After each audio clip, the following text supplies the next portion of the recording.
over the next few hours, all the way from Jacksonville up to Savannah, Georgia. That's a 140-mile stretch, and maybe even beyond that into the Carolinas. Let's bring in NBC's own meteorologist, Al Roker, now. Al, it seems like a worst-case scenario for a lot of these coastal communities. What's the very latest storm track? Well, you know, it's interesting, Kate, because we were talking about this very thing this morning on Today. The fact that a lot of people, I think, were lulled into this false sense of, oh, we've missed it, because the southern Florida communities didn't see a lot of damage, you know, West Palm Beach, places like that. But now, as the system has moved up and has gotten a little closer to shore, you can see this swath of precipitation making its way in here. And so it's just kind of interesting, because we are now going to start to see a lot of surge activity. Matthew is a Category 3 storm. It's 35 miles east-northeast Daytona Beach, 115-mile-per-hour winds. We may see it downgraded again in the next update, which comes at 5 o'clock. But right now, north-northwest forward motion at 12 miles per hour. So that's bringing it closer to shore. All right, so here's the latest on what we see on the track.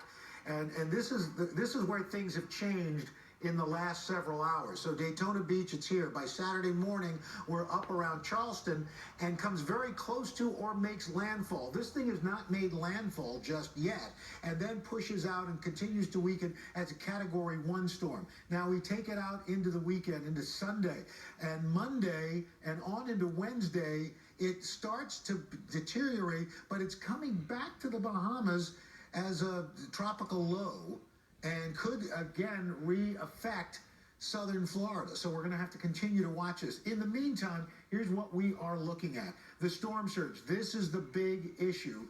The thing that kills the most people, does the most damage, is the storm surge. So from Palm Coast up to Brunswick, on top of the high tide, 6 to 9 feet. Now we move up the coastline. Here's where we're really worried again. Hilton Head, down past Savannah, another 6 to 9 feet on top of what we will see for high tides. And then we move into Charleston to Wilmington, North Carolina, Myrtle Beach, Georgetown, Hilton Head, 5 to 7 feet. Again, a lot of damage can be done as we continue to watch this. Well, we've got flood watches and flash flood watches and flood warnings through Sunday. Travel is strongly discouraged. Going to be a lot of beach erosion along this area. We got to watch this very, very closely. And rainfall. We've got flash flood watches, we said, from Florida all the way to Virginia.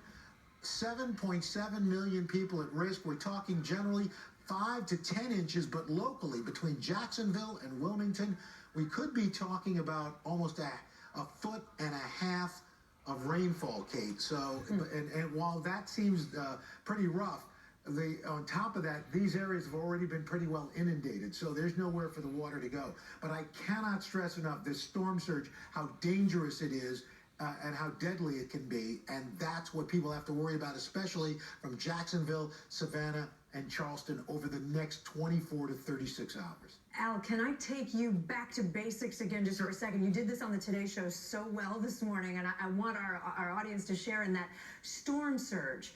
I was confused about where that water's coming from. That